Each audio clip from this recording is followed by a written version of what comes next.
bienvenidos una vez más a esta desafortunadamente penúltima sesión del Círculo Bastiat de este semestre. Y digo desafortunadamente porque yo no sé ustedes, pero de veras que yo disfruto mucho estas sesiones, aprendo mucho compartiendo con ustedes estas ideas. Y bueno, pues esta es la penúltima de este semestre. Ya retomaremos el círculo hasta el próximo mes de agosto, pero bueno, de eso ya hablaremos. Y si ustedes recuerdan, nos quedamos hace 15 días analizando la definición que da Menger de riqueza. Y es una definición a la cual, hombre, no voy a decir que no le encuentro ni pies ni cabeza, porque sería de plano descalificar a Menger, pero es una definición que a mí no me satisface, ¿no? Ahora, también hay que decir que si uno analiza las definiciones que de riqueza se han dado a lo largo del tiempo, por ejemplo, ya Aristóteles intentó algunas definiciones de lo que es la riqueza, etcétera, etcétera, todas dejan mucho que desear, ¿no? Parece ser que esto de la riqueza es un tanto cuanto misterioso, ¿no? Tal vez a la riqueza habría que aplicarle la misma frase que aplicaba San Agustín al tiempo, ¿no? San Agustín decía que mientras no le preguntaran qué es el tiempo, él sabía perfectamente bien qué era el tiempo, porque en el momento en que alguien le preguntaba, a ver, ¿qué es el tiempo? Defíneme el tiempo, pues casi se quedaba mudo porque ya no sabía qué decir. Y parece ser que en eso consiste la riqueza, sobre todo si aceptamos, como hay que hacerlo, aquí si no hay vuelta de hoja, que la riqueza no consiste en el dinero, ¿no? Que una persona rica no lo es porque tenga mucho dinero, sino por los bienes y servicios que puede comprar con ese dinero. Y vuelvo al multicitado ejemplo de Robinson Crusoe perdido en su isla con 100,000 millones de dólares. Se muere de hambre. Robinson Crusoe con 100,000 millones de dólares en Manhattan es Carlos Slim multiplicado por 2. Pero no por los 100,000 millones de dólares, sino por los bienes y servicios que puedes adquirir con 100,000 millones de dólares en un lugar como es Manhattan, ¿no? Entonces, si superamos lo que yo llamo, bueno, y así lo han llamado, no es que yo haya inventado el término, la ilusión crisoedónica, es decir, el creer que la riqueza consiste en la cantidad de dinero que tiene uno, nos encontramos con la dificultad de poder definir correctamente la riqueza, porque inclusive hay quien ha definido la riqueza en función de ciertas cosas. Por ejemplo, estos bienes y servicios a los que hago referencia. Pero hay quienes han definido la riqueza en función a una cierta capacidad para poder producir esos bienes y servicios. De tal manera que los bienes y servicios producidos serían una consecuencia de la riqueza y la riqueza sería esa capacidad que va desde conocimientos teóricos hasta habilidades prácticas para producir esos bienes y servicios, ¿no? Y la definición que da Menger de riqueza es la siguiente y aparece en la página 97 del libro. Dice, la riqueza es la totalidad de aquellos bienes de que dispone un sujeto económico. Ahora, aquí lo primero que habría que preguntar es, bueno, ¿qué es esto de sujeto económico? ¿Por qué al sustantivo sujeto Menger le agrega el adjetivo económico?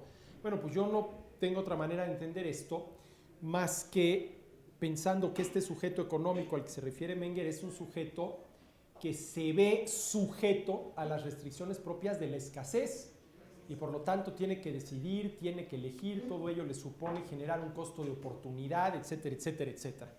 Pero luego dice, cuya cantidad, se refiere a los bienes de que dispone este sujeto económico, es menor que la necesidad de los mismos. Y es ahí donde está el problema, ¿no? Definir a la riqueza como la totalidad de aquellos bienes de los que dispone uno, cuya cantidad es menor que la necesidad de los mismos. ¿Sí? Porque entonces empezamos con el problema de, a ver, a partir de esta definición, empiézame a señalar, ¿sí?, cuáles de los bienes que tienes a tu disposición son riqueza y cuáles no. Y entonces yo llegaría a la conclusión de que según la definición de Menger, este teléfono celular para mí no es riqueza, porque la cantidad de teléfono celular que yo necesito es igual a la que tengo. Si yo con uno tengo más que suficiente, ¿no? Y si necesitara otro, no sé, uno para llamadas personales y otro para atender cuestiones del trabajo, pues tampoco creo que sea muy problemático ir a una tienda, comprar otro teléfono, pedir la línea, pagar lo que haya de pagar y punto, ¿no? Entonces, en este sentido, lo que está diciendo Menger es que si yo estoy total y absolutamente satisfecho con la cantidad de teléfonos celulares que tengo, para mí no serían riqueza. Y entonces para mí, en mi caso muy concreto, sería riqueza todos esos viajes que por falta de presupuesto no he podido hacer. Yo ahí sí estoy insatisfecho. A mí me gustaría viajar mucho más de lo que viajo. Y no puedo, pues porque tengo un problema presupuestario. No me alcanza para viajar más. O el costo de oportunidad sería muy elevado, ¿no? Hombre, si yo pudiera dejar de pagar las colegiaturas de mis hijos y ahorrarme eso, pues podría viajar en el verano más de lo que viajo, ¿no? Nada más que ahí el costo de oportunidad sería muy elevado, ¿no? Entonces, ese es el problema que tiene esta definición de Menger, ¿no? Y creo que a lo largo de todo el capítulo, Menger le sigue dando vueltas a lo mismo, le sigue dando vueltas a lo mismo, y desde mi punto de vista no llega a una definición correcta de lo que es la riqueza. Ahora, a ver, a mí me parece que podríamos definir a la riqueza como el conjunto de bienes y servicios, ¿sí?,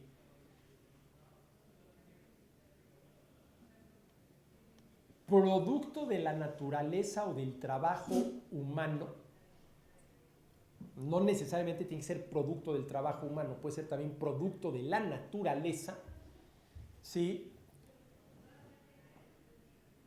con relación a los cuales se genera... No. Lástima que estamos en vivo. No. ¿Ven el problema? Iba a decir, con relación a los cuales se genera el costo de oportunidad. No, pero a ver, la riqueza es el conjunto de bienes y servicios, producto de la naturaleza o del trabajo humano, ¿sí?, que son escasos. ¿Sí? Ahora, a ver, no, estoy cometiendo el mismo error de Menger. Porque, entonces, por ejemplo, el aire no es escaso. Hay aire suficiente, el aire no genera ese costo de oportunidad para alguien más. A ver, el que yo tenga este teléfono celular genera para todos ustedes el costo de oportunidad de no tenerlo. Lo tengo yo, lo tienen ustedes, no lo podemos tener todos. Pero el aire que respiramos no, hay para todos. Aunque estrictamente el aire que estoy respirando yo ahorita ya me lo apropié y no se lo apropiaron ustedes, hay aire para todos, ¿sí? Entonces, a ver, aquí el problema es, y miren, venía caminando de mi cubículo para acá, pensando en cuál es la definición correcta de riqueza, y pensé en una que ya se me olvidó. Es el conjunto de bienes y servicios, ¿sí?, necesarios para satisfacer necesidades humanas, independientemente de que sean un don de la naturaleza. Ahí entraría, por ejemplo, el aire que respiramos, o producto del trabajo humano. ¿Sí? Sí, esa es la definición que empecé a ver. El conjunto de bienes y servicios necesarios para satisfacer necesidades humanas, desde necesidades básicas hasta caprichos muy excéntricos, ya sean un don de la naturaleza, como el aire que respiramos, o producto del trabajo humano, como los teléfonos celulares. Eso es riqueza. Ahora, esta definición de riqueza, y con esto lo ligo con el siguiente tema, el siguiente capítulo, que es la teoría del valor, ¿sí?, tiene, vamos a decirlo así, un fuerte componente subjetivo. Porque, a ver, para los que no fumamos, ¿los cigarros son riqueza? No.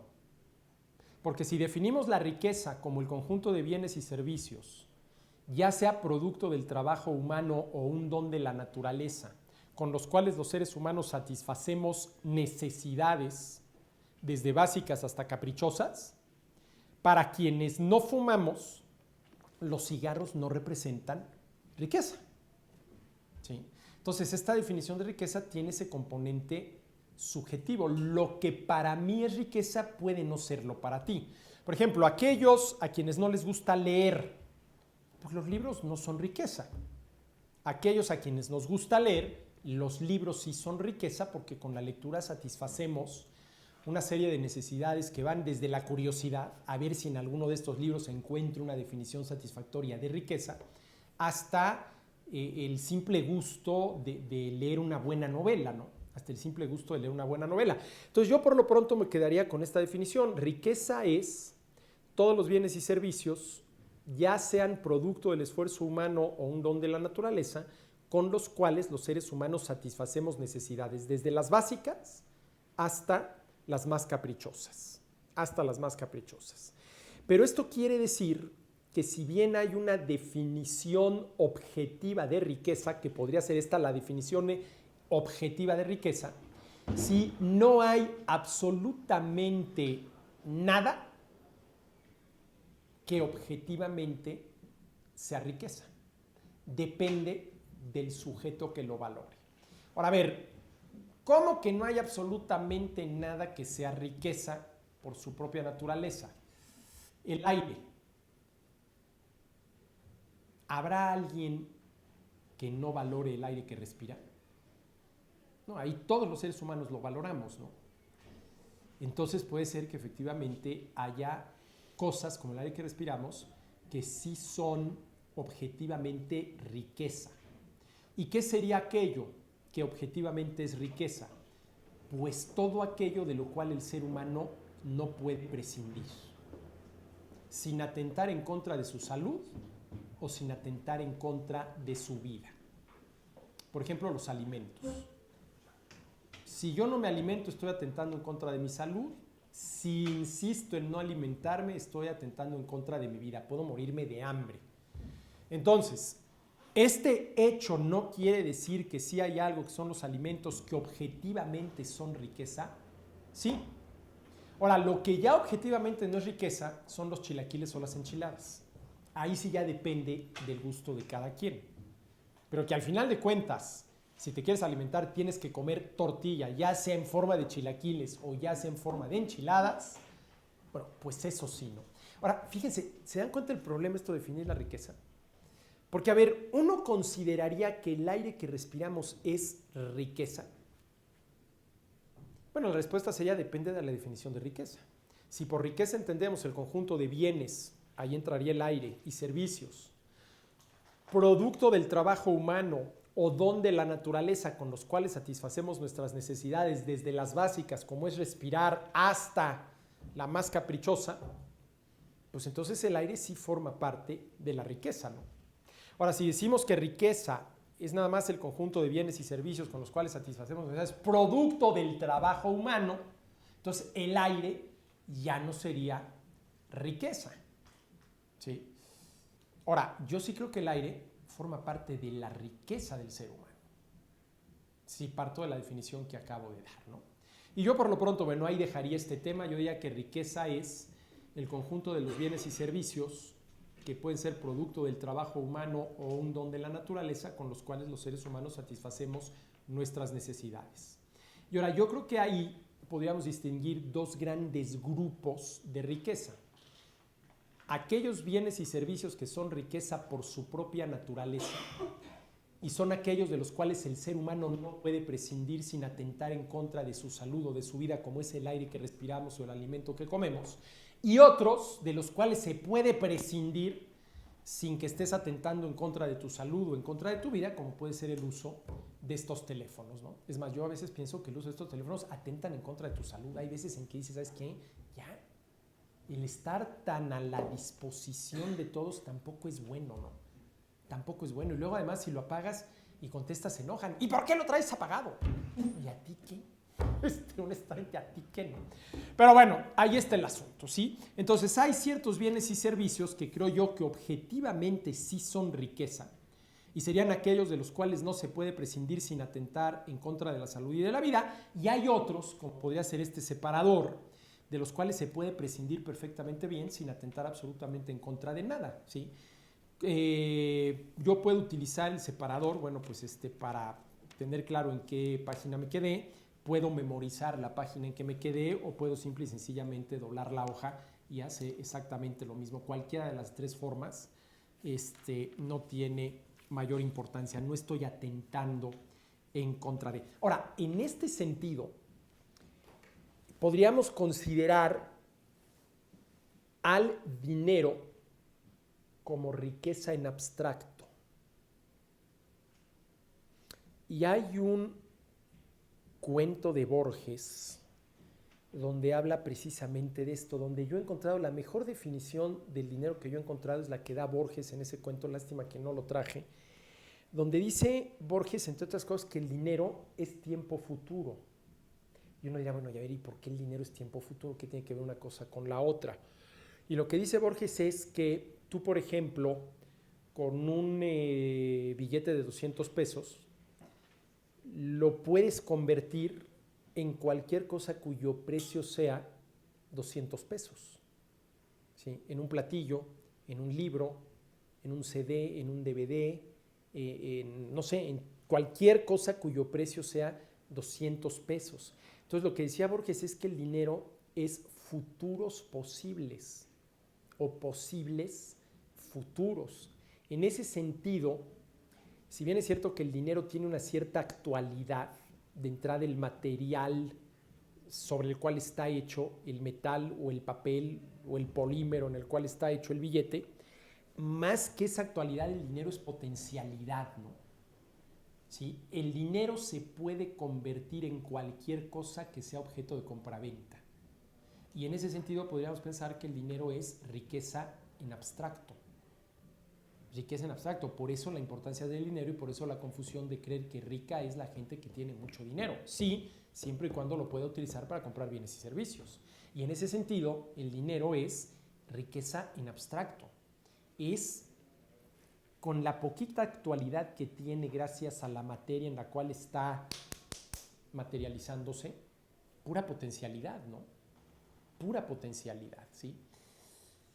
¿Quién escribió un libro al respecto? Ya no recuerdo si fue Rafael Alvira, un economista y filósofo de la Universidad de Navarra, o fue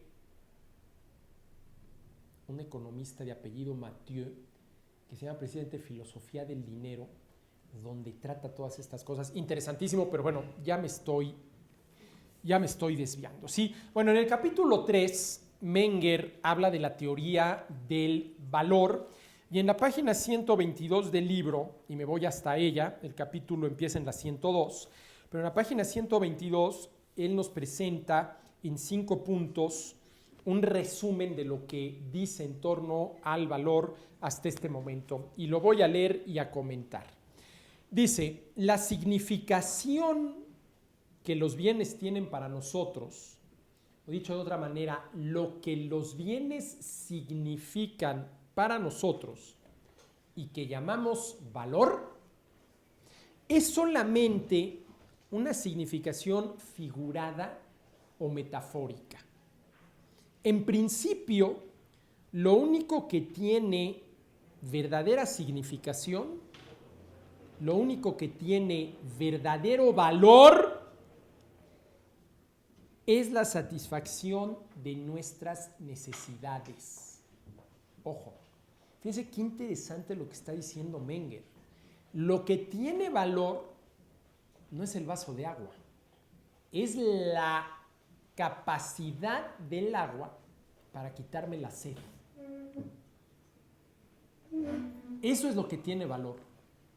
No el agua, sino la satisfacción de la necesidad.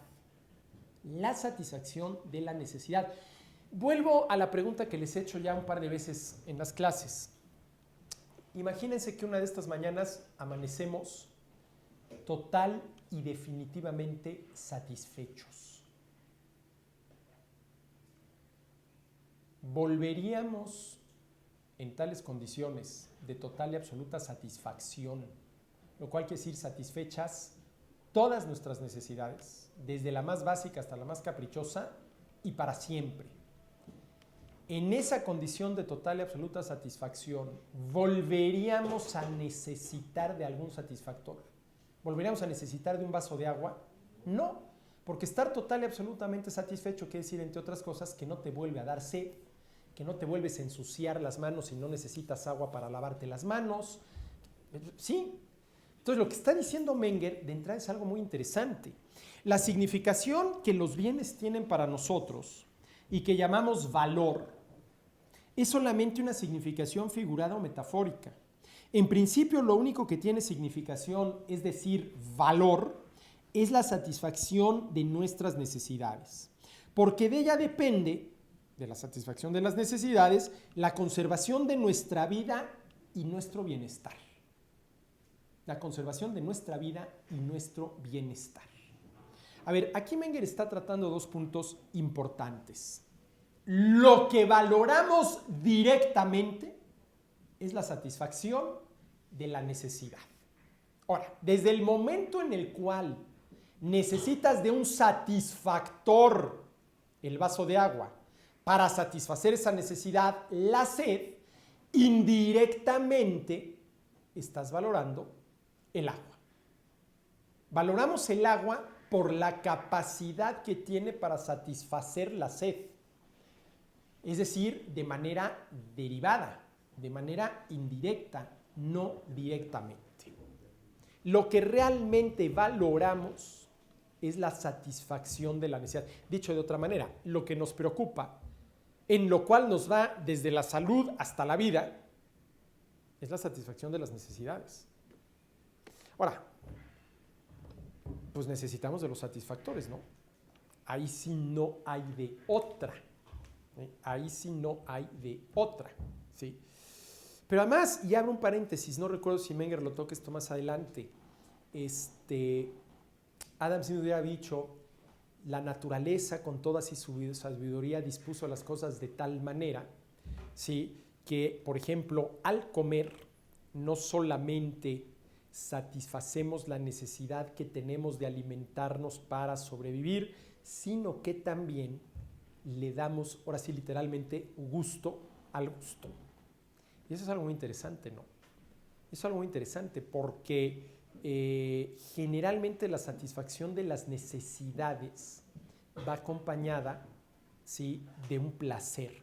Y ojo, no hablo nada más del placer de haber eliminado la necesidad, del placer que se siente una vez que ya no tengo hambre, sino del placer que se obtiene por comerse, ¿sí?, un buen filete a la pimienta acompañado con una ensalada bien aderezada y una copa de buen vino. Son dos placeres. El placer estético, porque eso es un placer estético que reporta el comer, y el placer, consecuencia de haber satisfecho la necesidad. ¿Sí? Por ejemplo, eso sobre todo en el caso de ¿qué? De la alimentación, ¿no? En el caso de la alimentación es muy interesante, ¿no? Sí. No solamente estamos satisfaciendo una necesidad, sino, ¿sí?, le estamos dando gusto al paladar. Le estamos dando gusto al paladar, ¿sí? Pero bueno, en fin. Eso es lo primero que dice Menger. Lo que valoramos es la satisfacción de las necesidades. Directamente valoramos la satisfacción de las necesidades e indirectamente, pues el satisfactor sin el cual no podemos satisfacer esa necesidad. Porque de esa satisfacción de las necesidades, dice Menger, depende la conservación de nuestra vida. Ahora, él podría haberse quedado ahí, ¿no? De eso depende la conservación de nuestra vida, pero agrega y nuestro bienestar. Y nuestro bienestar. Y aquí hay una cosa muy interesante. Miren, los seres humanos no nos conformamos con sobrevivir. Hombre, si nos conformáramos con sobrevivir, si nuestros padres, abuelos, bisabuelos, tatarabuelos se hubieran conformado con sobrevivir, nosotros no estaríamos ahorita aquí. Seguiríamos en las cuevas. ¿Sí? ¿Por qué nuestros tatarabuelos se salieron de las cuevas y construyeron al inicio cabañas? ¿Y por qué nosotros ahora construimos rascacielos? ¿Por qué? ¿Sí? Porque consideramos que vivir en una casa como en las que vivimos es mejor que seguir habitando las cuevas. Porque si no, no entiendes por qué. Oye, ¿y por qué tanto esfuerzo, tanto trabajo? ¿Por qué? Pues la única explicación es que porque consideramos que vivir como vivimos hoy en día, o donde vivimos hoy en día, es mejor que vivir como vivieron hace cientos de miles de años nuestros antepasados, en las cuevas, o en las copas de los árboles, o vayamos a saber dónde, ¿no? ¿Sí? De la satisfacción de las necesidades depende, de la satisfacción de las necesidades básicas, depende nuestra sobrevivencia. de la satisfacción de gustos, deseos y hasta caprichos depende nuestro nivel de bienestar. Es decir, los niveles de bienestar se miden por la disposición de bienes y servicios que tal vez no hace mucho hubieran sido considerados total y absolutamente superfluos y que hoy ya se consideran como algo necesario. ¿Sí? Como algo necesario. Ejemplo, esto, ¿no? Ustedes todavía no nacían. Estoy hablando de más o menos hace 20, 25 años. Cuando salieron los primeros celulares, ¿sí? No la veas así, Felipe, no, todavía no nací, ¿sí? 20, 25 años. Y había mucha gente que decía, bueno, y sí, pues esto, pero esto ¿para qué sirve? ¿Para qué sirve, no? Sí. Por ejemplo, la gran mayoría de las amigas de mi madre, mi mamá tiene 85 años y sus amigas por ahí andan, no tienen teléfono celular. No tienen, porque no lo necesitan. No digamos ya un iPad. Ya no saben ni lo que es un iPad, ¿no? Sí. Bueno, yo estoy convencido de que dentro de una generación el iPad va a ser indispensable. Indispensable. Sí. Es más, el otro día en TV Azteca, en el noticiero, yo llegaba a hacer mis comentarios en Hechos AM a las 7 de la mañana y llegaba con mis gráficas en papel, ¿no? Cuando era alguna gráfica, pues, lo que pasaba pues, con mis gráficas en papel, ¿no? Y un día me dice el productor, oye Arturo, por favor, la próxima vez tráetelo en tu iPad. Y no, yo todavía no tengo iPad. No, pues aquí te prestamos, mándanos y aquí te prestamos yo porque ya las hojas se ven muy feo. Ahí sobre el escritorio se ve muy feo. Jorge Sarce, el conductor, tiene ahí su iPad, se ve muy feo, ¿no? Bueno, a mí me queda claro, yo ahí siempre voy un paso atrás, ¿no? Yo me modernizo tecnológicamente cuando mis hijos deciden que te tienes que modernizar y así me pasó con el iPod. Yo tuve iPod el día que mis hijos decidieron que su papá tenía que tener un iPod y se comprometieron a pasarle a su padre toda la música que tenía al iPod. Y yo digo, qué maravilla, qué maravilla. Entonces yo no sé si algún día mis hijos dicen, ¿sabes qué, papá? Aquí está el iPad. Y entonces yo prudentemente te voy a preguntar, oye, ¿y con qué tarjeta lo firmaste? ¿Con la tuya o con la mía, no? Pero bueno, ese es el asunto que está. Pero ojo, aquí lo que está diciendo Menger está hablando de dos cosas, de la satisfacción de las necesidades básicas de lo cual depende sobrevivir y de los niveles de bienestar. De los niveles de bienestar, ¿sí? Y los niveles de bienestar depende, primero, de satisfacer de mejor manera ciertas necesidades básicas, pero también de satisfacer necesidades que no son básicas, sino que tienen ya que ver con gustos, con deseos o inclusive con caprichos, ¿sí? Pero eso es precisamente lo que supone elevar el nivel de bienestar, ¿sí? Yo no sé, y debería de saberlo, pero no lo sé, si hoy en día, cuando se mide el nivel de bienestar de ciertos países, etcétera, etcétera, por ejemplo, hay un índice de desarrollo humano de la ONU, que creo que lo miden cada 2 años, si ya está incluido en el índice de desarrollo humano la disposición de teléfonos celulares. Yo no sé si ya se considere que tener un teléfono celular es parte del desarrollo humano. O ustedes miran, no, pues eso sí es una exageración. A ver, vamos a ver si eso no es una exageración. Vamos a ver con qué tipo de necesidades está relacionada un teléfono celular. A ver, dirán, pues muy sencillo. En cuanto a teléfono, al margen de todas las otras funciones que realiza, pues está relacionado con la necesidad que tenemos de comunicarnos. Si nos permite comunicarnos de una manera más eficaz.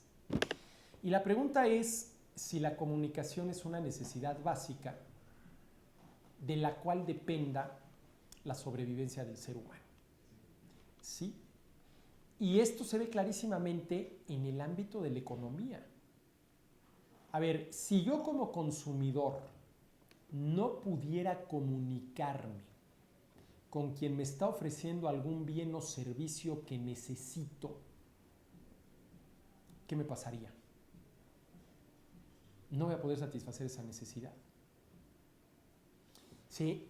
En una economía basada en la división del trabajo, unos producen peras y otros producen manzanas. El que produce peras produce más peras de las que necesita y el que produce manzanas produce más manzanas de las que necesita.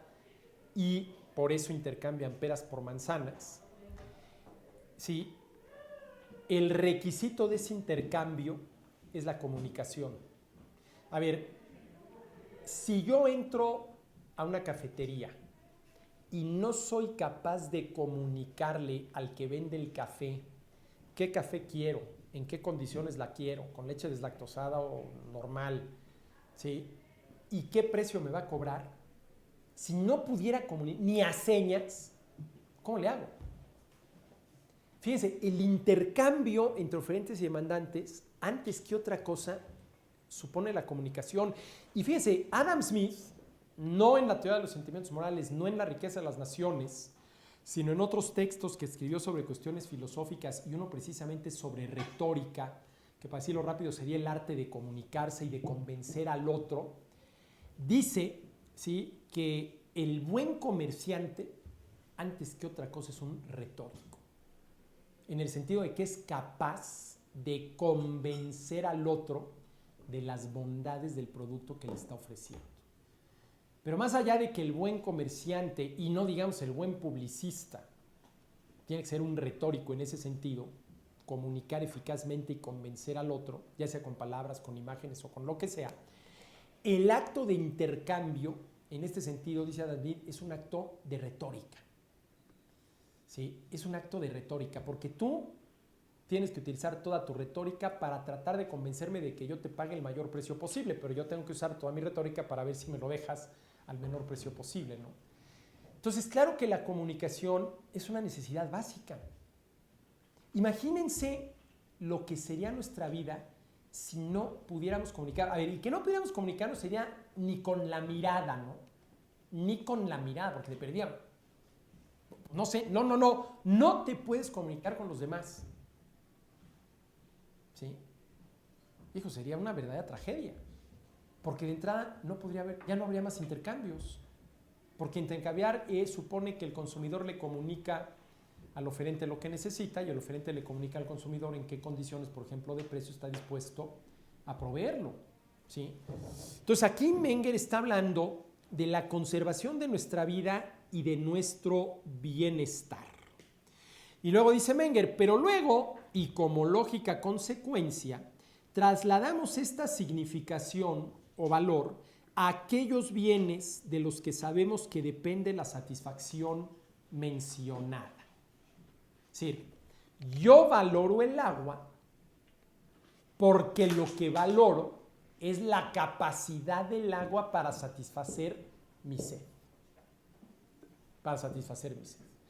¿Y qué es lo próximo que obviamente tiene que decir aquí Menger? Si por alguna extrañísima razón yo dejara de tener sed, no me volviera a dar sed, no volvería a valorar el agua, al menos para ese fin. Ahora, ¿qué es lo que está diciendo Menger? Pues que el valor de las mercancías, de los bienes y servicios con los cuales satisfacemos nuestras necesidades, depende de la valoración de las personas, en concreto de los consumidores. ¿Y de qué depende la valoración de los consumidores?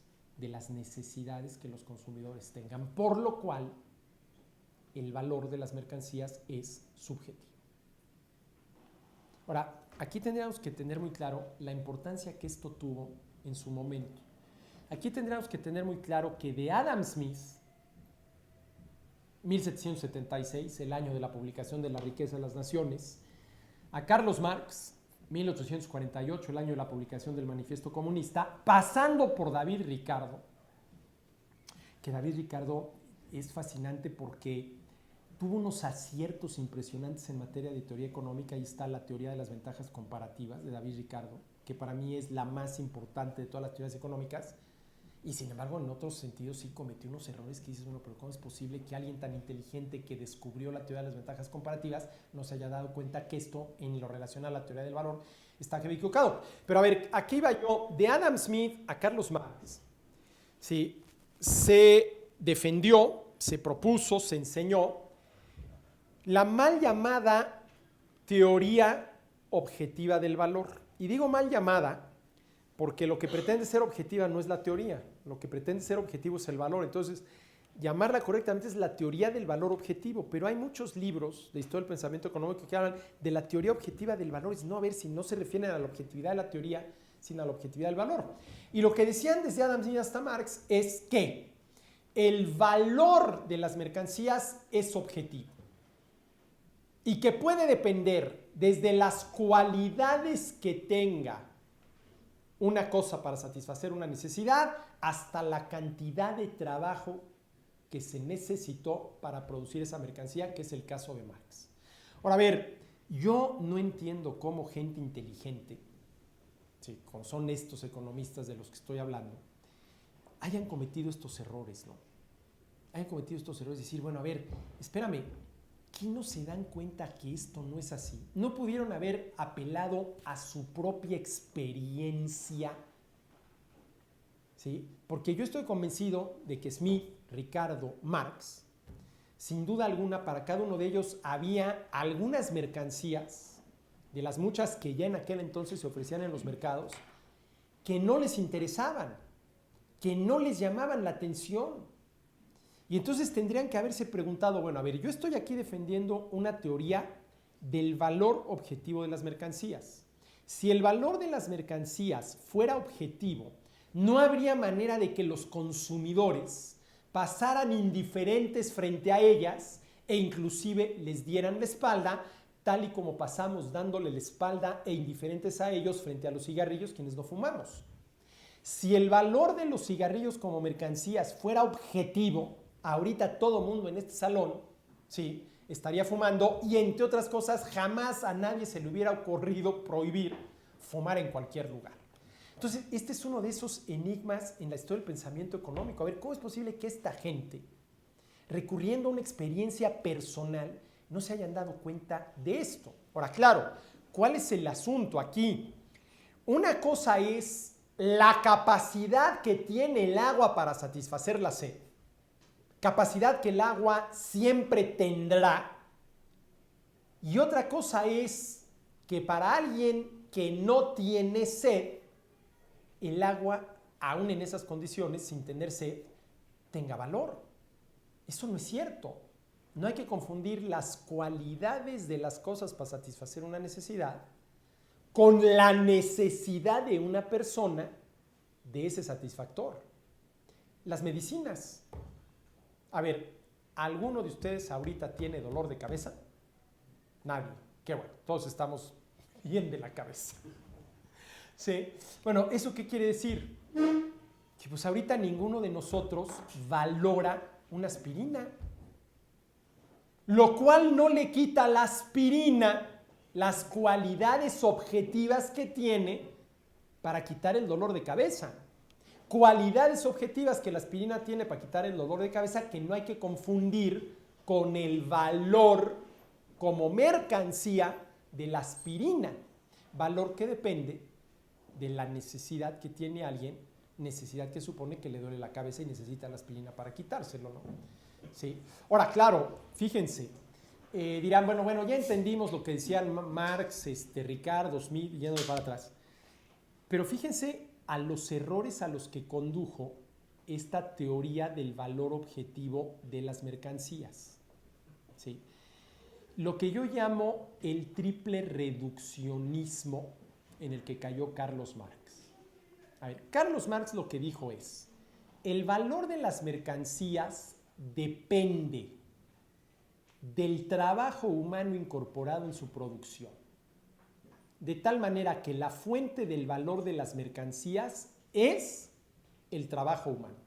Con lo cual tendríamos que preguntarle a Marx si entonces el aire que respiramos no tiene valor.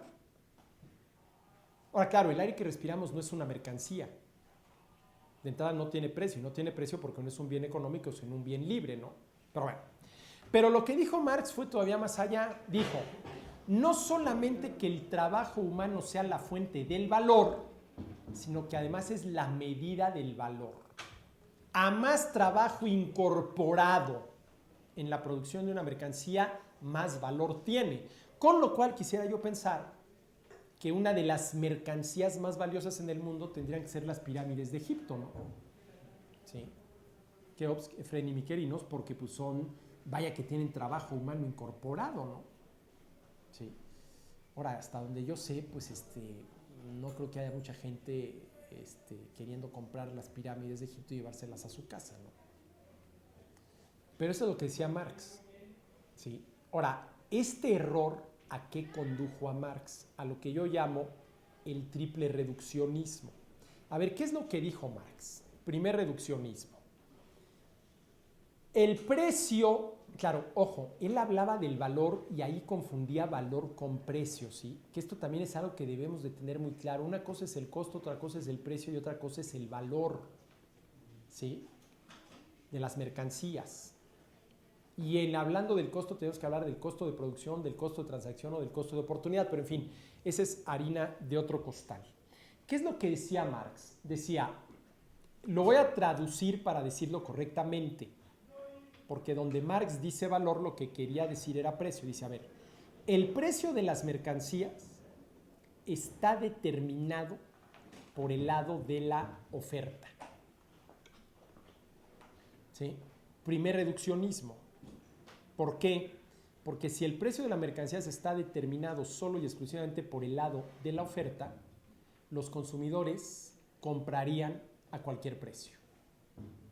Y entonces, ninguna empresa quebraría jamás, porque ningún empresario sería tan tonto como para poner un precio por debajo de su costo de producción y perder. Eso es lo que supondría en la práctica afirmar que el precio de la mercancía está determinado nada más por el lado de ¿qué? De la oferta. Primer reduccionismo. Segundo reduccionismo, por el lado de la oferta, sí, el único factor que hay que tomar en cuenta es el costo del trabajo. Segundo reduccionismo, ¿no? Porque evidentemente que los costos de producción de una mercancía abarcan muchos más precios que los precios del trabajo por los cuales tuvo que pagar el empresario. ¿Dónde queda, por ejemplo, el precio de las materias primas? Por poner un ejemplo, ¿no? Ahí está el segundo reduccionismo. Y tercer reduccionismo, el único trabajo que cuenta para determinar el costo de la mercancía, que a su vez va a determinar el precio, es el trabajo del obrero, al cual se le paga un salario. Con lo cual, la conclusión a la que llega Marx es que el precio al que se vende la mercancía es igual a ¿qué? Al salario. Pero desde el momento en el cual no todo el ingreso generado por la venta de la mercancía va a parar al bolsillo del trabajador, pues evidentemente alguien está robando al obrero. Ahí está toda la teoría de la plusvalía. ¿Sí? Está robando al obrero. ¿Qué es lo que está diciendo Marx? Lo voy a traducir ahora sí en términos de Marx. Que la aportación del obrero a la producción de la mercancía determina su valor. Determina su valor. Esto tiene valor porque es producto del trabajo humano en general y en concreto del trabajo del obrero. ¿Sí? Eso es lo que está diciendo Marx. Ahora, claro, la pregunta es, pero Marx, lo que tú estás diciendo es que los puros, no sé si en aquel entonces ya había cigarrillos, pero ya había puros, tienen valor objetivo. Entonces, ¿cómo explicas que haya gente que no fume? ¿Cómo explicas que haya gente que no fume? Porque si algo tiene valor objetivo, eso quiere decir que no le puedes dar la espalda, que no puedes pasar de largo. ¿Sí? Y evidentemente que hay muchísimos bienes y servicios que se ponen a nuestra consideración en los escaparates de las tiendas, ante los cuales pasamos de frente y les damos la espalda, y no por falta de dinero, que a veces así es, sino porque aunque tengamos dinero, eso no me interesa, ¿no? Eso no me interesa, ¿sí? Entonces, de esa teoría del valor objetivo de las mercancías, salieron toda una serie de, hombre, ¿cómo le podemos llamar?, de tendencias del pensamiento económico, etcétera, como es el marxismo, que luego en el siglo XX pues le fastidiaron la vida a varias generaciones de seres humanos, ¿no? Me refiero a lo que sucedió en la Unión Soviética, ¿sí? Entonces tenemos que tener la importancia de lo que está diciendo Menger aquí. Señores, el valor de las mercancías es subjetivo, depende del sujeto, ¿sí? Y esa valoración del sujeto depende de las necesidades del sujeto. Necesidades que pueden ser desde básicas hasta caprichosas, siendo que muchas veces un capricho puede sentirse de una manera mucho más aguda que una necesidad básica, ¿no? Sobre todo si las necesidades básicas están bien satisfechas, ¿no? Están bien satisfechas, ¿no? Miren, es lo que me pasa ahorita a mí. Ustedes estarán de acuerdo en que asistir a un concierto de Paul McCartney pues no tiene absolutamente nada que ver con la satisfacción de las necesidades básicas, ¿no? Sí. Pero bueno, por X y Y razones yo no puedo asistir al concierto de hoy de Paul McCartney. Y aunque ahorita estoy bien comido, ahí hay algo que, bueno, pues sí, porque es un capricho, porque yo soy bitlemaníaco de hueso colorado y yo ya me imagino a las 9 de la noche que voy a tener que estar en una reunión de trabajo, sí, ahí tratando ciertas cosas, imaginándome es que ahorita McCartney está saliendo al escenario en el Estadio Azteca y yo estoy aquí ahorita tratando esto, ¿no? ¿Sí? Bueno, pero pues eso es un capricho, sí, pero ojo, la satisfacción de los caprichos es muchas veces lo que hace que la vida valga la pena de ser vivida. Sí. Vuelvo al tema de la comida. No basta con alimentarnos.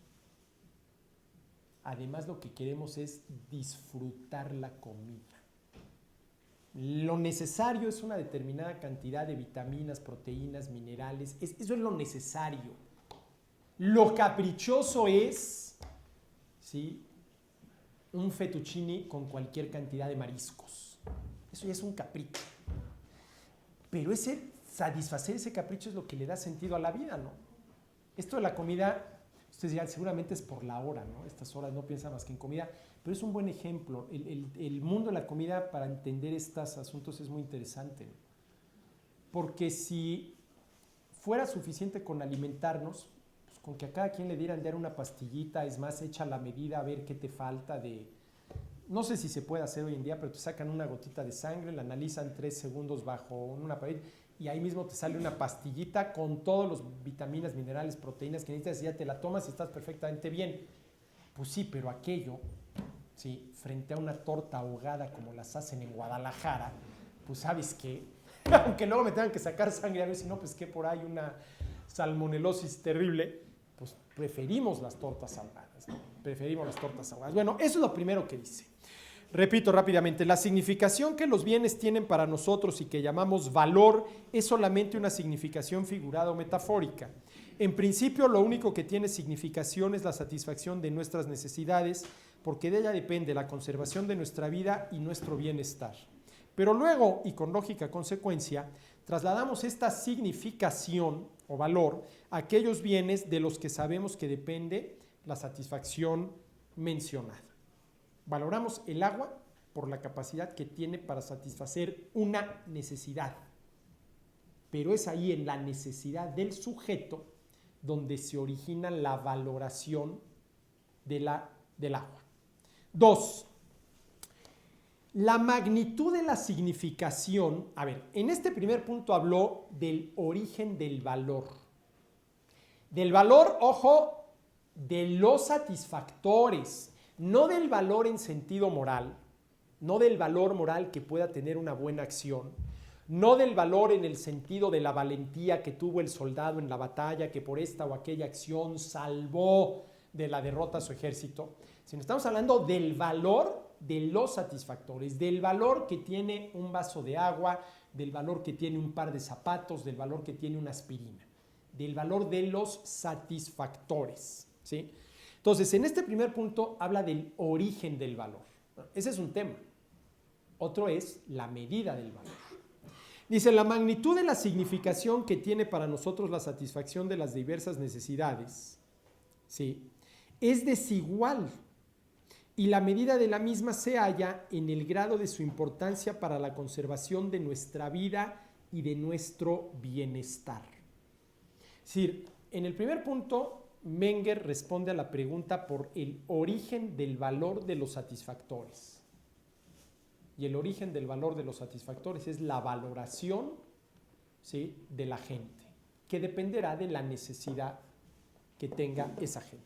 Ahorita aquí se está preguntando, ¿sí?, por la magnitud, ¿sí?, del valor que tiene para nosotros la satisfacción de diversas necesidades. Y dice que esta es desigual y la medida de la misma se halla en el grado de su importancia para la conservación de nuestra vida y de nuestro bienestar. ¿Sí? En pocas palabras, afortunadamente, no todas las necesidades, ¿sí?, tienen para el ser humano la misma importancia. No de cualquier necesidad depende nuestra salud o nuestra vida. ¿Sí? Yo voy a dejar de ir al concierto de McCartney, pero bueno, espero no amanecer mañana ni enfermo, ni mucho menos muerto. Se murió del coraje, se murió de la tristeza. Espero que no, sí. De tal manera que valoramos en función de la importancia de las necesidades, en función de la importancia de las necesidades. ¿Sí? No todas las necesidades tienen la misma importancia. ¿Sí? No es lo mismo la necesidad que tenemos de comer que la necesidad que tenemos o el gusto que nos daría ir al concierto de McCartney hoy en la noche. Ahora, Claudia, bueno, pero este es el concierto del jueves en el Zócalo. Híjole, nada más de pensar cómo va a estar aquello. Yo creo que sí, McCartney se quedó con las ganas de verme ahí. Sí. Bueno, 3. También es diferente la magnitud de la significación de la satisfacción de nuestras necesidades trasladada a los bienes mismos, es decir, la magnitud del valor y su medida se halla en la magnitud de la significación que tiene para nosotros la satisfacción de las necesidades que depende de los bienes en cuestión. A ver, en el punto 2 lo que dice es, tenemos necesidades que representan para nosotros importancias diversas. No todas las necesidades tienen la misma importancia, tienen el mismo significado, de tal manera que valoramos más comer que ir al concierto de McCartney. Es lo que está diciendo. Y de ahí se deriva que valoramos más la comida que la música de McCartney, ¿no? Es decir, si a mí me dieran escoger, te vas a quedar de aquí al resto de tu vida con una de las dos, o con comida o con la música de McCartney, pues hombre, me quedo con la comida, ¿no? Me quedo con la comida, ¿sí? En cada caso concreto, dice Menger, depende de la disposición sobre una determinada cantidad parcial de la cantidad total de un bien de que dispone un sujeto económico, tan solo la satisfacción de aquellas necesidades todavía no garantizadas por dicha cantidad total, que para este sujeto tiene menor significación en el conjunto de las necesidades. A ver, ¿a qué se está refiriendo Menger en este punto? A ver, todos nosotros tenemos al mes una determinada cantidad de dinero para satisfacer nuestras necesidades. Lo cual quiere decir que habrá algunas que queden insatisfechas. Y aquí vuelvo a la pregunta que siempre hago. ¿Quién de nosotros no tiene una necesidad, un gusto, un deseo o un capricho insatisfecho? Espero que con relación a las necesidades básicas no sea el caso y que los que estamos aquí tengamos relativamente bien satisfechas las necesidades básicas, ¿no? Pero si de las necesidades básicas pasamos a los gustos, a los deseos, a los caprichos, bueno, ¿quién no tiene un gusto, un deseo, un capricho insatisfecho?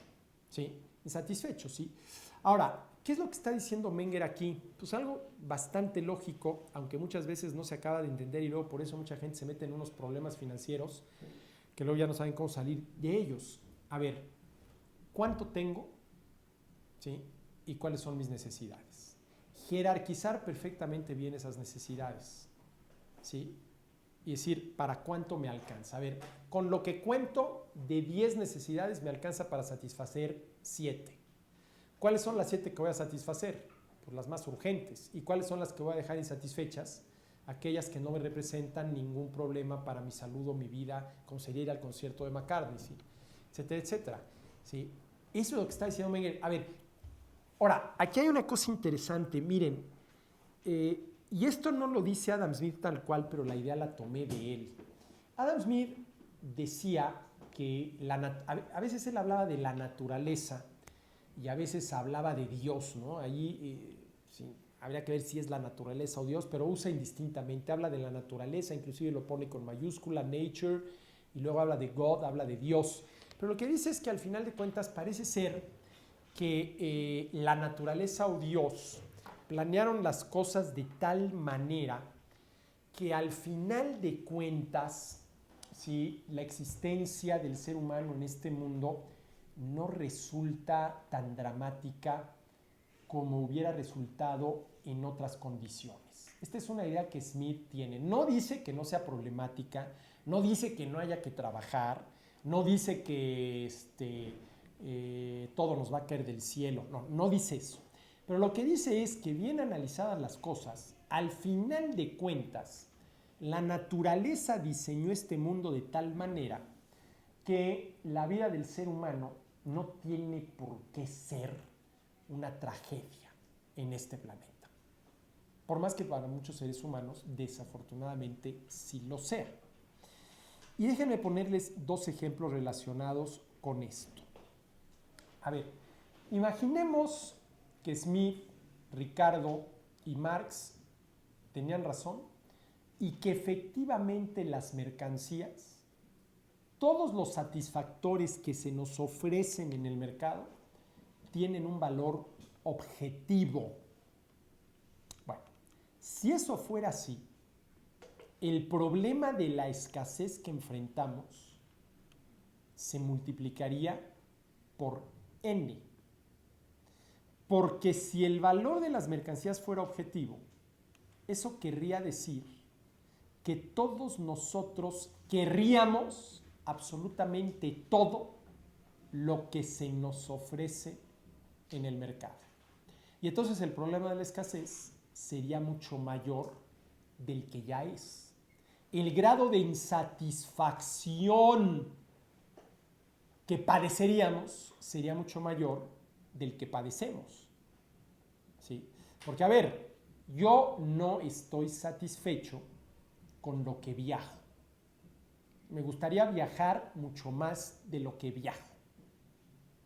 Pero, por ejemplo, yo no puedo decir, oye, es que estoy insatisfecho con la cantidad de cigarrillos que fumo porque me gustaría fumar mucho más de los que fumo. ¿No? ¿Por qué? Porque yo no fumo, no me gusta. ¿Sí? Pero si los cigarrillos tuvieran un valor objetivo, pues aunque estuviera, es decir, en el momento en el cual me acabo de fumar aquí uno ya con la colilla, sí ya tendría que estar encendido, porque el valor de esto es objetivo, ¿no? Y inclusive, fíjense, para la gente que fuma, hay quien dice, y es por ejemplo lo que yo siempre digo de mi padre, que fumaba uno tras otro, pero ojo, literalmente no fumaba uno tras otro. No fumaba uno tras otro. Digo, fumaba 2 cajetillas ya, pero no era literalmente uno tras otro. Porque yo no sé si por más que tengas el vicio del tabaco, no llega un momento en el cual sabes que por lo pronto ahorita ni uno más. Aunque a la media hora vuelvas otra vez, ¿no? No lo sé porque no he tenido ese vicio, ¿no? Pero por ejemplo, a los que nos gusta la lectura, yo puedo pasarme 6 horas leyendo, 7, pero llega un momento en que por más que te guste y por más interesante que esté la novela, dices, ¿sabes qué? Ya. A ver, vamos a oír música, vamos al cine, vamos a jugar tenis, vamos a hacer otra cosa, porque ya, aunque sabes que a la mañana siguiente lo vas a retomar, ¿sí? Claro, esto tiene que ver con qué ley, con la ley de la utilidad marginal decreciente, lo cual quiere decir que llega un momento en el cual te cansas de hacer siempre lo mismo o quedas satisfecho por haber consumido algo, ¿sí? Pero, ojo, si los cigarrillos tuvieran un valor objetivo, literalmente tendrías que fumarte uno tras otro. Pero yo creo que aún al fumador empedernido llega un momento en que sabes que por lo pronto ya. ¿Qué quiere decir por lo pronto ya? Para mí, en estas circunstancias, ni un cigarrillo más, hasta dentro de 1 o 2 horas. ¿Qué quiere decir ese para mí? Que al final de cuentas eso también es subjetivo. Pero no sería diferente porque para el fumador es como adicción, no es o igual como una droga, o sea, no, ya es, no es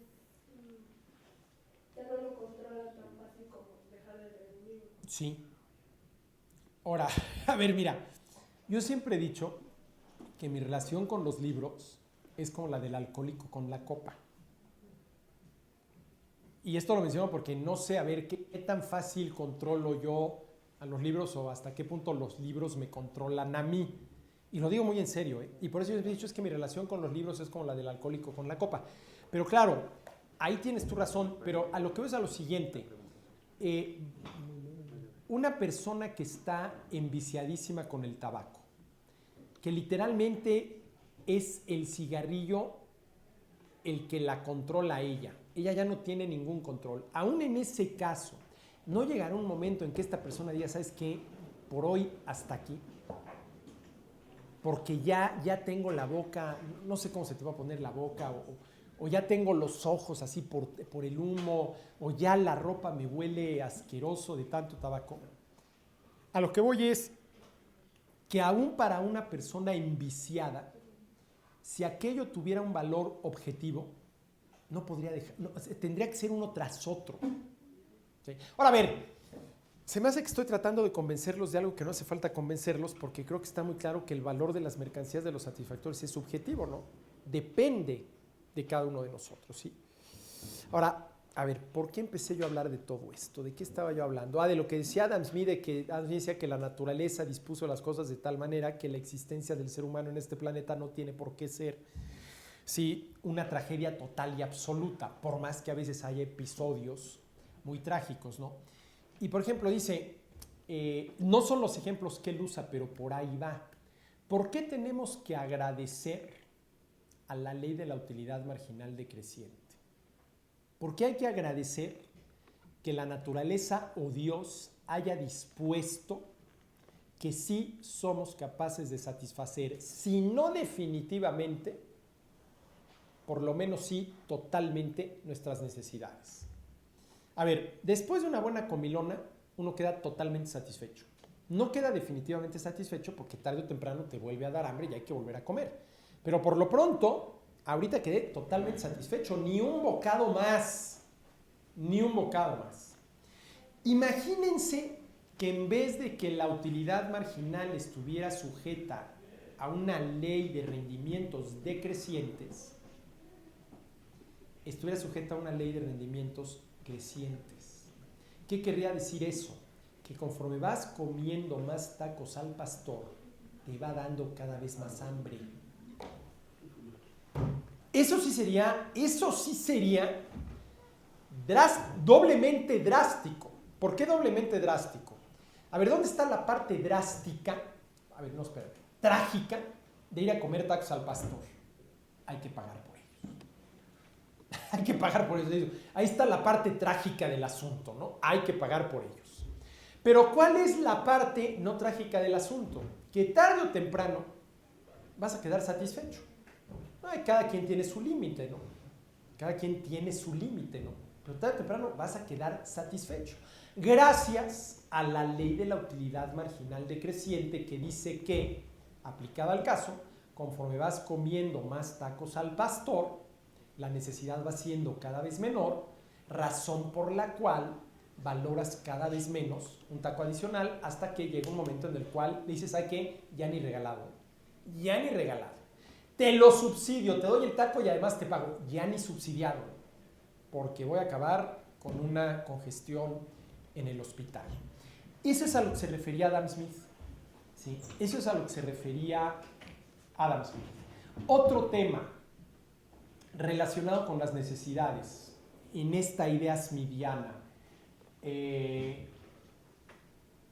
no todas las necesidades tienen la misma importancia para el ser humano. A ver, si para mí ir al concierto de McCartney tuviera la misma importancia que comer, estaría metido en un problema. Pero como no tiene la misma importancia que comer, pues sí, no fui. Y ahí no pasa, ¿no? Si no me di un gusto, pero no quedó insatisfecha ninguna necesidad básica. No me di un gusto. Y que para mí sería un gustazo, sí. Entonces, lo que decía Adam Smith es que la naturaleza, nature o Dios, God, diseñaron las cosas de tal manera que si bien es cierto que hay que esforzarse para generar un ingreso y poder comprar tacos al pastor, una vez que resolviste ese problema, el otro tiene solución, porque si es capaz el ser humano de satisfacer totalmente, no definitivamente, pero sí totalmente, sus necesidades. Y ojo, sobre todo las necesidades básicas. Sobre todo las necesidades básicas. ¿Sí? Ya los caprichos excéntricos, ahí habría que ver, ¿no? Por eso es que hay que controlar los caprichos excéntricos. ¿Sí? Pero las necesidades básicas, ¿cuántos tacos más al pastor se podrá comer Carlos Slim que el promedio de los mexicanos? A ver, vamos a suponer que el promedio de tacos al pastor que comemos los mexicanos cuando vamos a taquear es... Unos 4, ¿no? ¿No, 4? No, está muy bajito el promedio. Yo estaba pensando en 12. No me quise quemar. 8 tacos en promedio. Bueno, ¿cuántos más podrá comerse Carlos Slim? Pues a lo mejor menos del promedio ya por la edad, ¿no? Ya a cierta edad hay que empezar a cuidar ese tipo de cosas, árabes, ¿no? Por los tacos árabes, ¿no? Y no es por falta de dinero, obviamente, es porque es capaz de satisfacer sus necesidades, ¿no? Entonces, somos capaces de satisfacer nuestras necesidades, sobre todo las básicas, y eso es una buena noticia. Y además, la segunda buena noticia, no todas las necesidades tienen la misma importancia para los seres humanos. Ahora, imagínense que todas las necesidades tuvieran la misma importancia para los seres humanos y que además estuviéramos sujetos, vamos a suponer, a una ley de rendimientos marginales constantes, ya no crecientes. A ver, que estuviéramos sujetos a una ley de rendimientos marginales crecientes querría decir que conforme comes más tacos al pastor, más es tu hambre. Constante quiere decir que nunca te quitas el hambre, pero tampoco tienes más hambre. Decrecientes quiere decir que conforme vas comiendo tacos al pastor, te vas quitando el hambre hasta que temporalmente te lo quitaste. ¿Dónde está lo trágico del asunto? Pues que hay que producir los tacos al pastor, hay que pagar por los tacos al pastor. ¿Dónde está la parte amable del asunto? Resuelto ese problema, el de producir los tacos al pastor y el de tener dinero para pagar los tacos al pastor, resuelto esos dos problemitas, sabes que vas a poder satisfacer tus necesidades. ¿Sí? Y esto es muy interesante lo que decía Smith. Dice, a ver, parece ser que esto está diseñado al final de cuentas para que la existencia no sea tan drástica, ¿no? Tan drástica. Ahora, a ver, buscándole 3 pies al gato. ¿Valdría la pena una vida? Sí. Cuando satisfago todas mis... Por favor. Cuando satisfací todas mis necesidades, pierde el valor esa necesidad. O sea, como el valor es algo subjetivo, ¿se pierde? Sí, a ver. Si yo satisfago una necesidad y dejo de sentirla, en ese momento para mí el satisfactor no tiene valor. A ver, ¿por qué llega un momento en el cual dices, ¿sabes qué? Ya ni un taco más? Porque ya estoy satisfecha. Estás satisfecha. Y ese estar satisfecha se traduce en decirle al taquero, ya ni un taco más. Ya no lo valoras, porque ese taco extra no solamente no contribuiría a satisfacer una necesidad, sino a generarte un malestar. El malestar que empiezas a sentir cuando comiste de más. Entonces, por eso, sí. Ahora, miren, nunca lo había yo visto así. ¿Ven por qué luego les digo que en esto aprende más uno que ustedes? Ojo, fíjate, si yo me como el primer taco, llego con mucha hambre a la taquería y me como el primer taco, yo valoro mucho ese taco. ¿Por qué? Porque me hace bien. Me hace bien. Y en el caso del taco, en un doble sentido. lo relacionado con el gusto, la parte estética, digámoslo así, y la relacionada con la parte biológica de te va quitando el hambre. Ese primer taco me hace bien. Pero ¿qué sucede si alguien me obliga a comerme aquel taco que yo voluntariamente ya no hubiera pedido? Porque ya está satisfecha. ¿Ese taco te hace qué? Mal. Ahora dirás, bueno, pero a ver, si bien es cierto que no es exactamente el mismo taco, pero en el otro sentido es el mismo taco, ¿no? La tortilla del mismo tamaño, más o menos la misma cantidad de carne, la cebollita, la piñita, todo lo que se le pone a los tacos al pastor. Entonces, ¿por qué este me hace bien y este me hace mal? Si es exactamente lo mismo, el mismo taco. ¿Por qué? Porque tus condiciones ya cambiaron. Y después crea una necesidad y es la de la sed, ¿no? Porque Sí, efectivamente. o sea, es como un ciclo.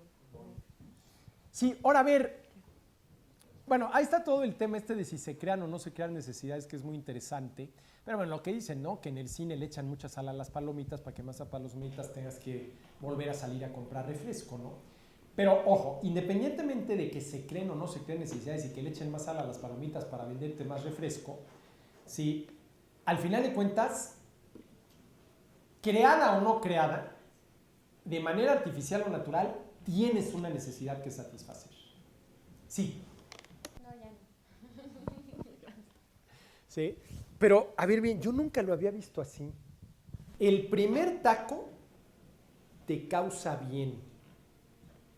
El que ya no hubieras pedido si alguien te obliga a comértelo, te causa mal. Bueno, pero ¿por qué si es lo mismo? ¿Por qué este te causa bien, este te causa mal? ¿Qué es lo que cambió? No los tacos. Los tacos son lo mismo, exactamente lo mismo. ¿Qué es lo que cambió? Tus condiciones.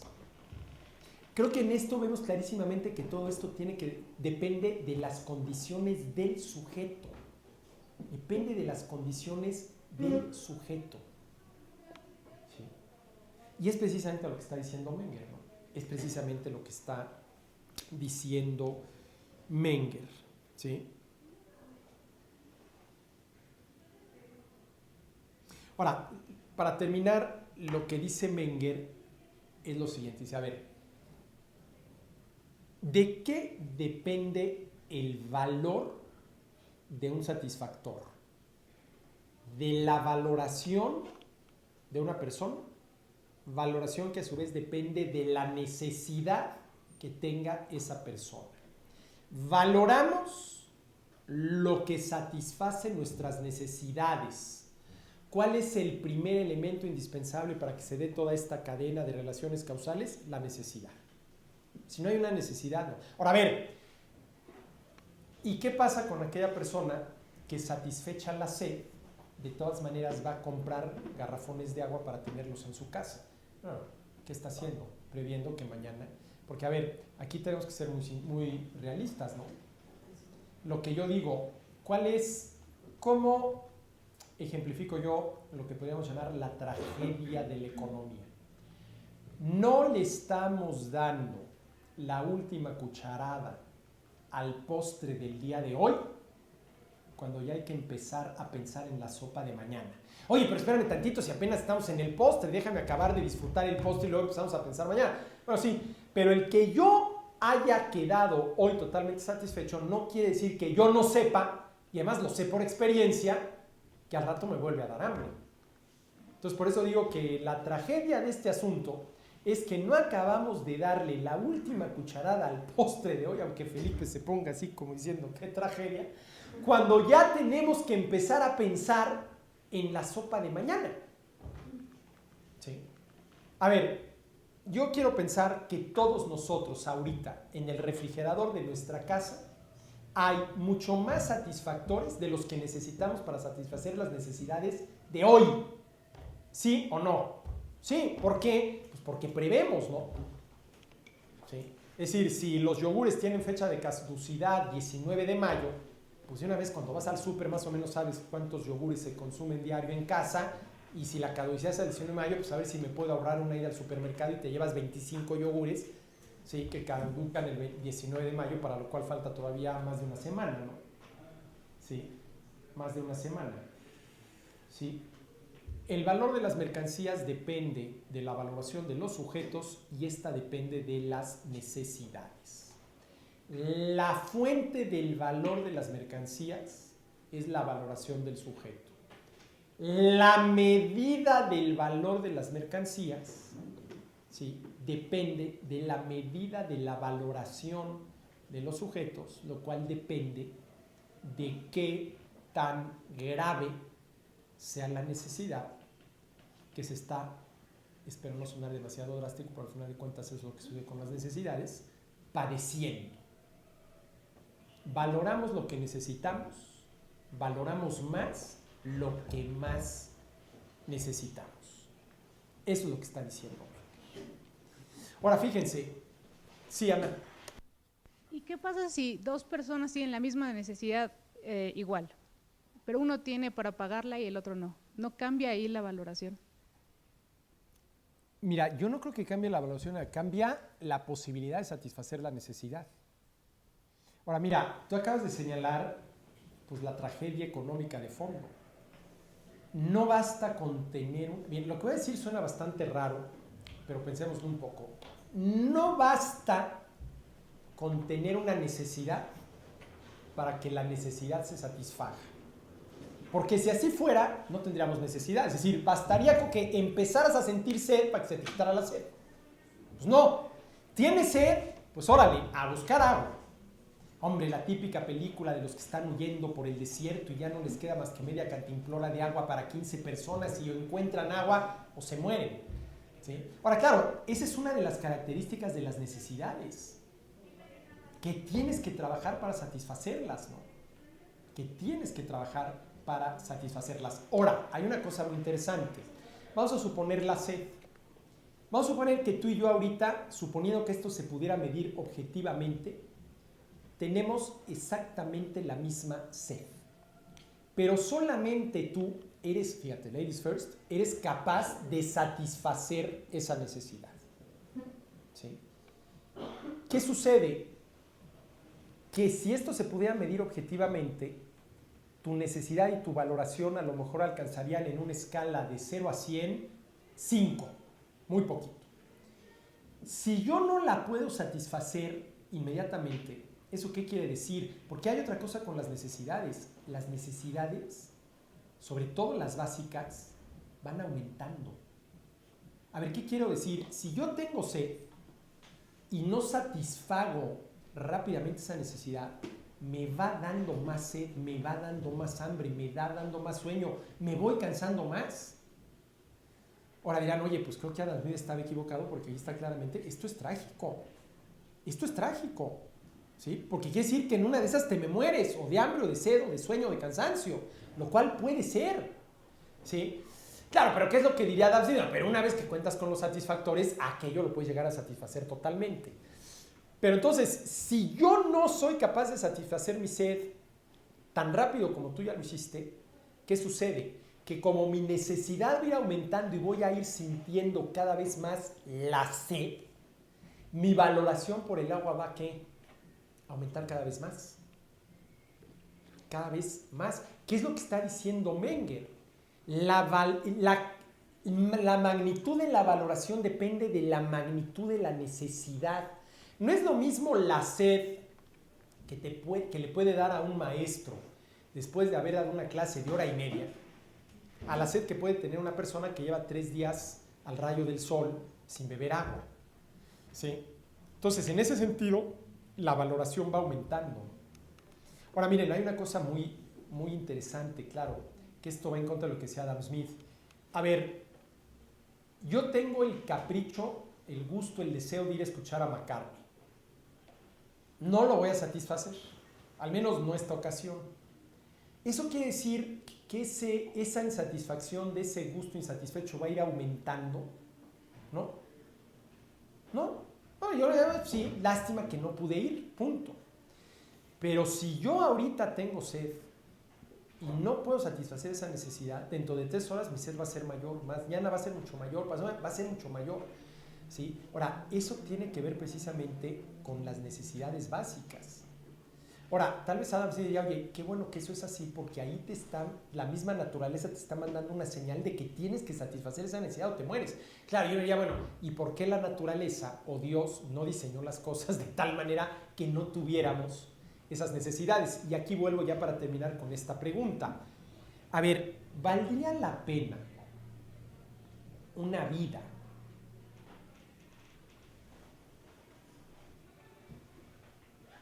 con todas las necesidades?